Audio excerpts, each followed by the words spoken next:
This morning's guest is helping locals build a bridge to a better life. Who is she? You'll meet her coming up next on Carolina People.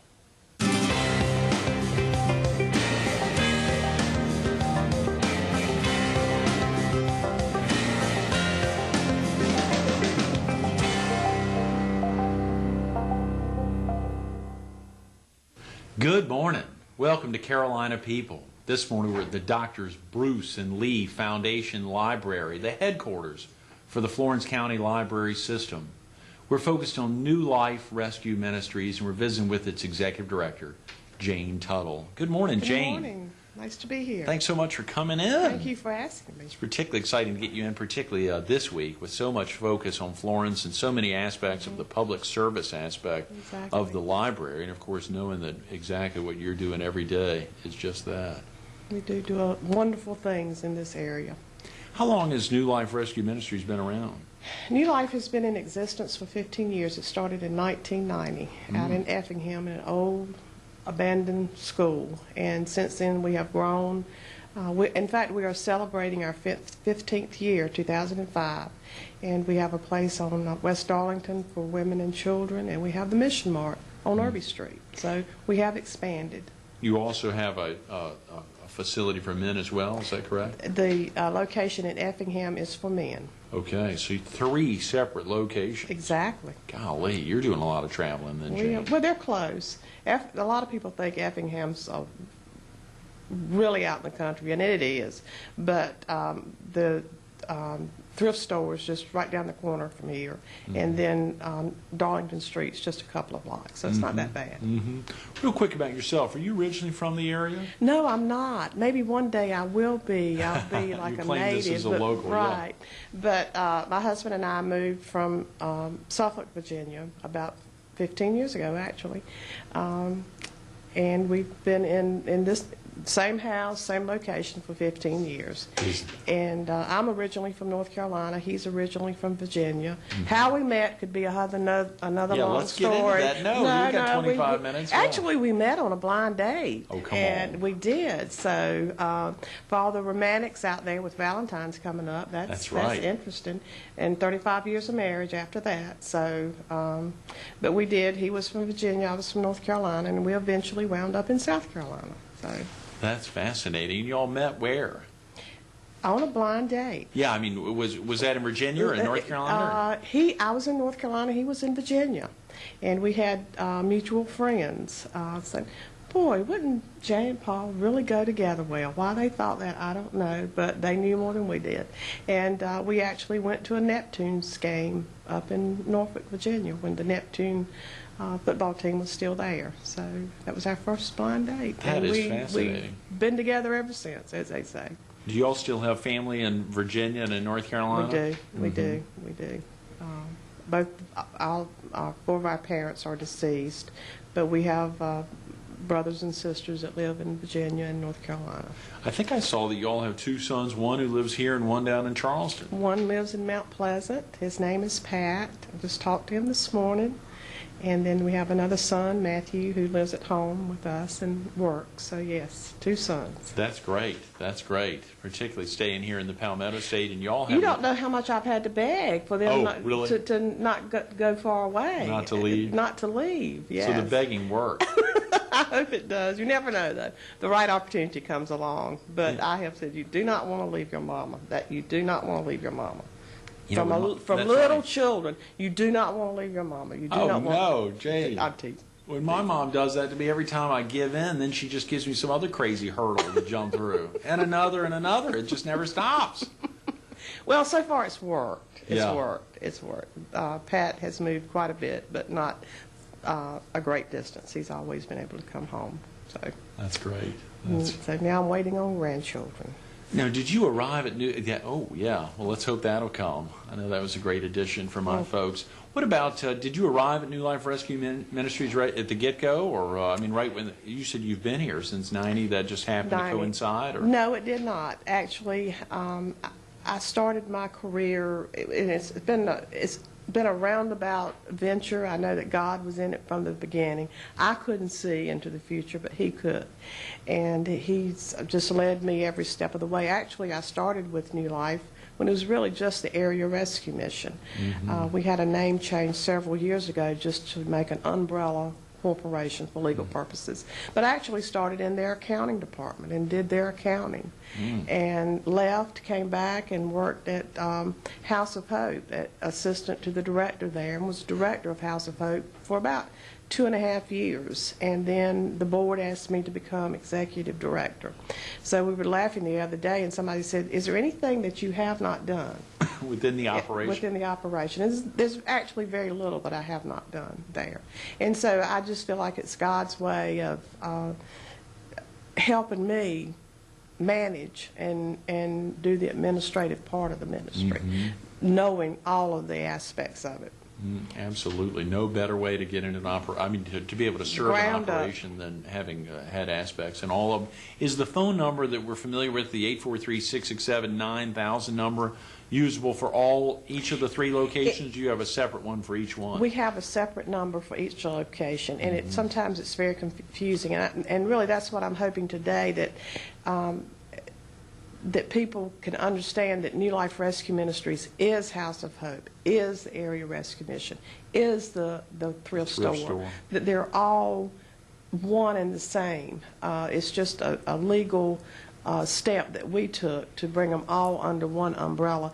But the 667-9000 is so easy to remember. Absolutely. And it's at our corporate office on Darlington Street. And if you call in there, we can give them the number that they need to call. If it's somebody that's a man that's looking for a place to live, we can give him that number.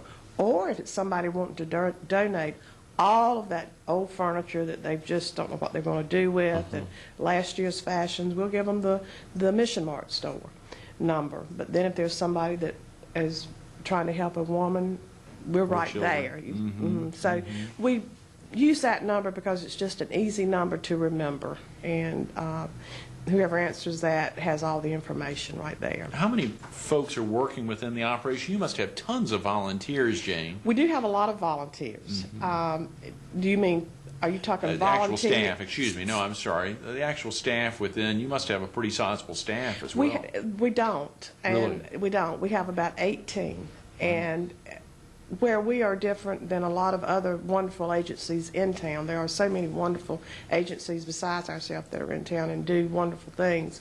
We are 24/7. Somebody has to be at these 2 locations at all times. We can't shut down at 5 o'clock, or if we have a snowstorm or ice storm, we can't say, okay, we're going home. Somebody has to be with our residents and help take care of them. And so that is a small number of employees compared we have to have somebody with them every day of every year, of every month. Volunteers, we probably have 40 to 50 volunteers. Regular volunteers. And that would be staffing the thrift store as well as the rescue mission as well as the House of Hope. It is Bible study. We have people that drive for us. That's one of our major core programs that we do. What we try to do is we have to get our residents to the doctor, to DSS, to PD Mental Health, to the library. The library is a wonderful resource here. Go online, find a job, come and read. They have movies, but you have to get here. Right. And then you have to get back. And when you take a woman that has 3 children and she has appointments for all 3 of those children, that in itself is 6 trips back and forth. And so it's a tremendous assignment that somebody has to undertake, just the transportation. And we occasionally have volunteers that will do that for us. Sometimes we depend on residents. A resident will help us with the transportation. What I wanted to go back to the employees, what I think is so wonderful about New Life Rescue Ministries, that of the 18 employees that we have, over half of them are former residents of either. Is that right? Of either House of Hope or the Area Rescue Mission. And these are people that are in positions of authority. There are people that are in direct services, and by that I mean they deal directly with the residents. They deal with the money at the Mission Mart. They are our face. They are New Life Rescue Ministries' face. And I think that's just a wonderful testimony to what New Life Rescue Ministries can do in the lives of people. Has the ability to really help get folks on new footing as well as strengthen the existing footing they had. Exactly, and if you want to look at it strictly from an economical standpoint, which we don't, we come from a spiritual standpoint, but we look at the people that were draining the system, and now these are tax-paying people that are putting back into the community, that are paying their taxes, that are out there buying products, or selling, or a lot of our people work in various businesses in this town. And so it's a complete turnaround, not only for the individual, but for the community at large. Now there are spiritual requirements of folks getting into House of Hope. And these are there Absolutely not. There cannot be, right? Absolutely not. We do have an interview process. We have a list. I like to call them guidelines. Every home has to have rules that you all agree to abide by. And with having so many residents, we have to agree to certain guidelines. They read these guidelines and they actually sign a contract with us. Yes, I've read them, and if some residents cannot read, we will read them and explain the rules to them. And they agree that, yes, I am willing to abide by what your house rules are. Might not be what I want, but your house rules. Right. And but no, we do not require any kind of religious affiliation at all. We want the people that are unsaved. We want those. We want an opportunity to tell them about Jesus and how much He loves them, and what a difference He can make in their lives. That's right. Now, to be an employee or a volunteer, you must be a Christian. You must have Christian ethics and Christian morals. But as far as the residents, we want to have the opportunity to make that change. But that is not a requirement for them to stay there. That is not a requirement for them to come in there. That's great. And there's no difference if one person is very active in a church as somebody that never heard of a church. Sure. No difference at all. How do residents find you, Jane? That's a wonderful story.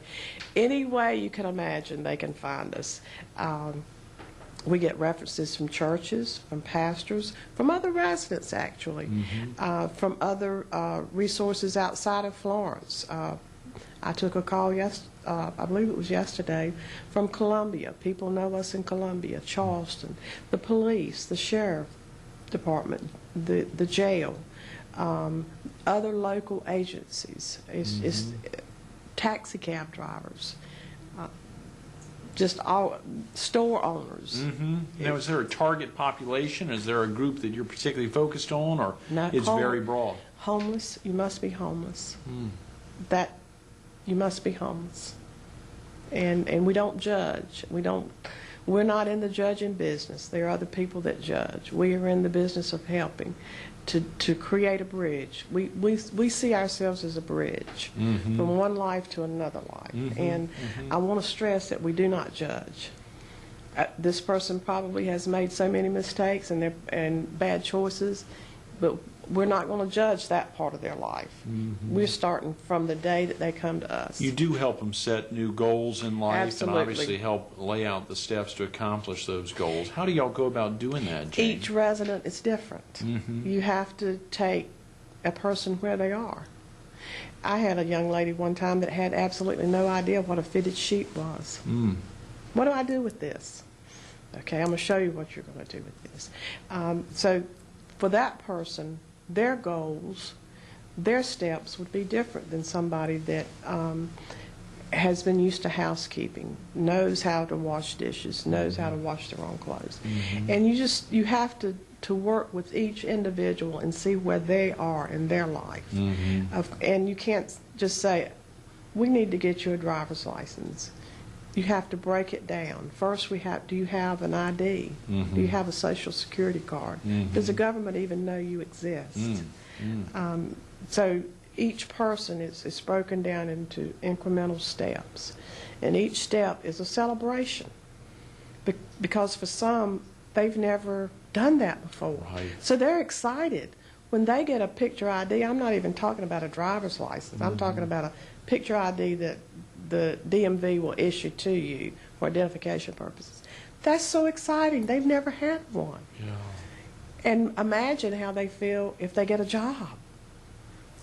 The first paycheck. It's amazing. And so each person is different. That must be tremendously, just an overwhelming feeling for you, Jane, to see over the 15 years, both from the administrative side as well as on the actual hands-on side. I love the hands-on side. The administrative has to be done, and that's where I am now. And but the hands-on, the direct is tremendous. And I was telling Tammy as we were coming down the road, my eyes see differently now than they did before I started working with New Life Rescue Ministries. When I go down the road, I'm not looking at buildings or cars. I'm looking at people. Right. And my eyes see differently now. Is this somebody that I know? Is this somebody that I can help?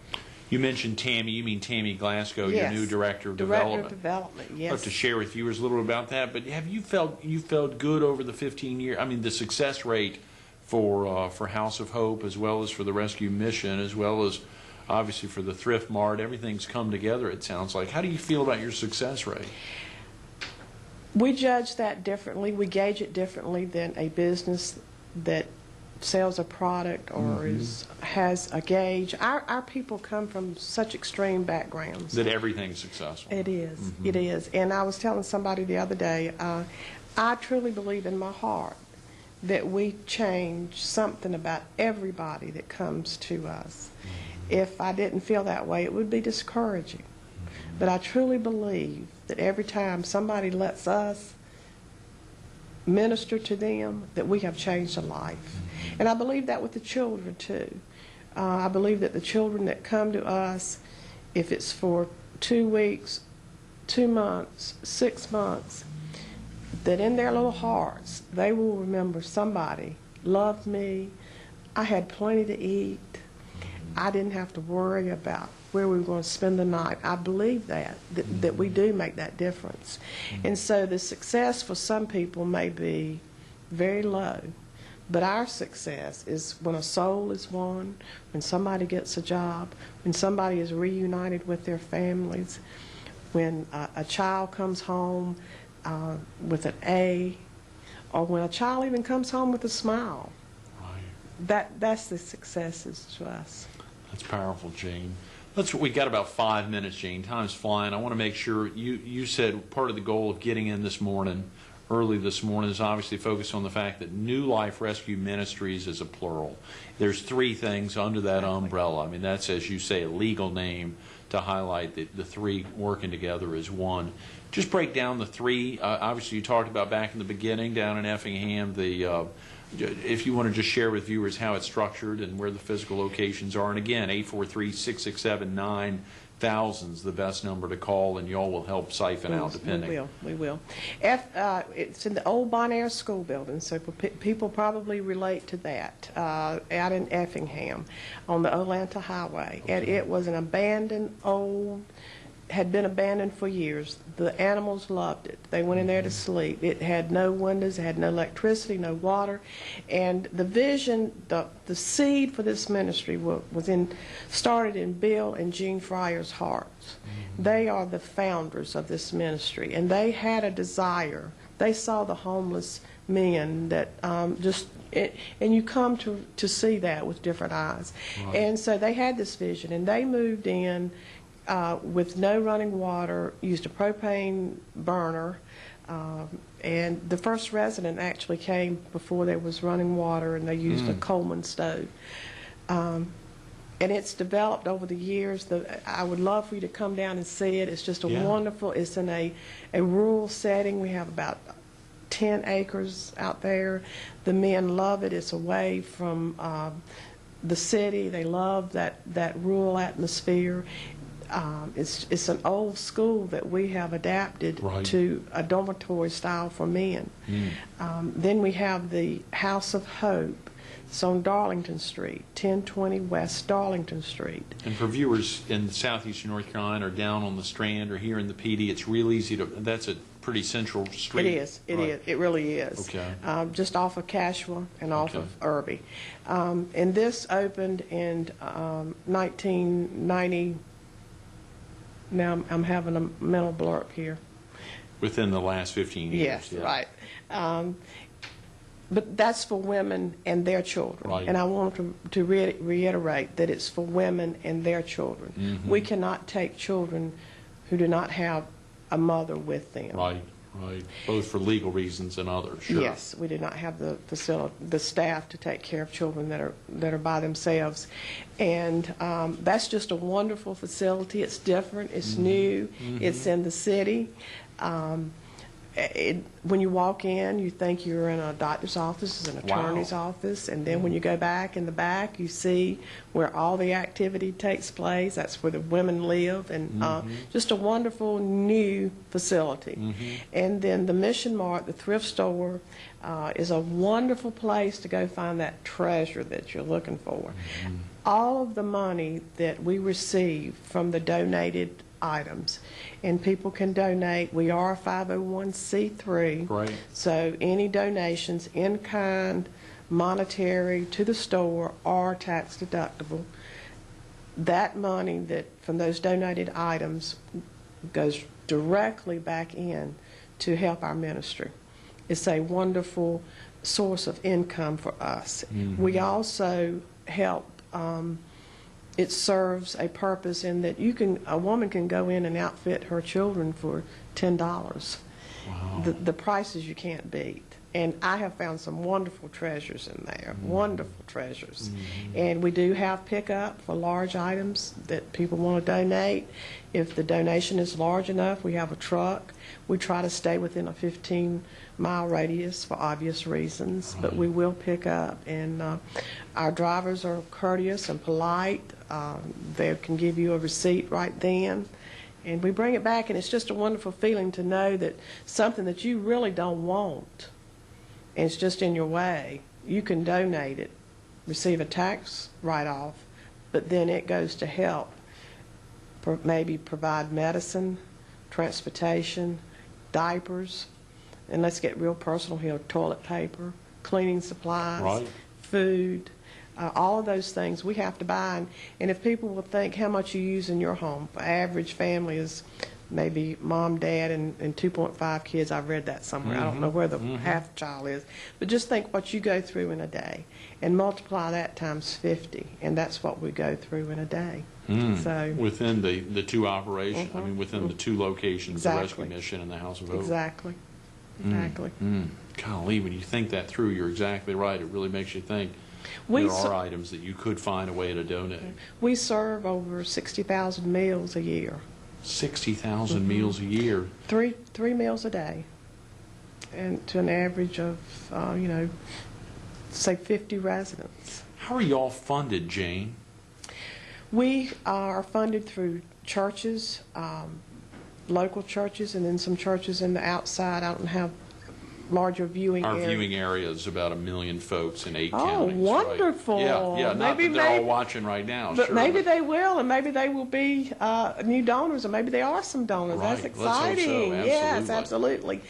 Mostly through churches, church groups, such as Sunday school classes or mission groups. Mostly are funded, though, through individual donations. Our average gift coming through the mail is less than $100. And so that's a lot of $100 that we have to bring in to support a ministry of this size. Our budget this year is over $700,000. Is that right?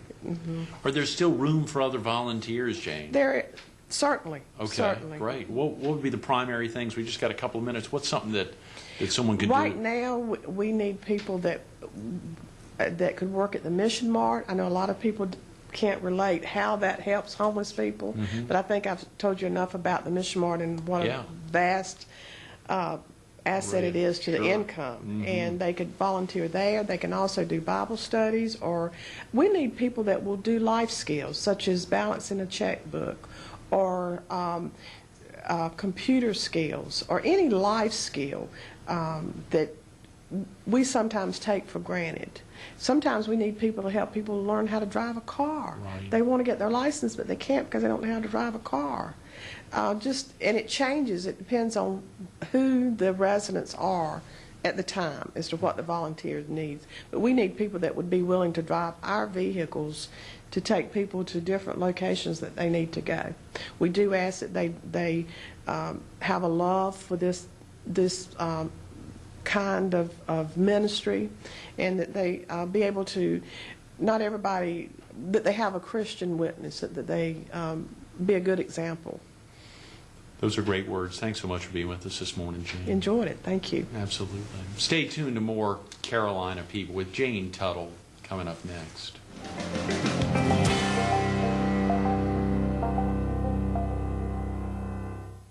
Serving the Lord for 15 years in so many different ways. You heard her talk about that. Those key words, a bridge to a better life, a bridge to a better life. It's opening the doors. Think about it, 15 years ago, the area rescue mission kicking off in an old dilapidated school. The first time someone was in there without running water, and then obviously the expansion into the House of Hope, and then the Mission Mart, the thrift store. There's opportunities to volunteer. You heard her say it very simple, 843-667-9000. Take the time to give them a call. If you're calling and you've got needs and can go through the screening process and understand it is a bridge to a better life. It is a bridge to a better life. You need to take the time to give them a call. And if you can't call, visit the library. They know somebody who can help get you in touch. Head out to Darlington Street or down to Effingham. You'll find them.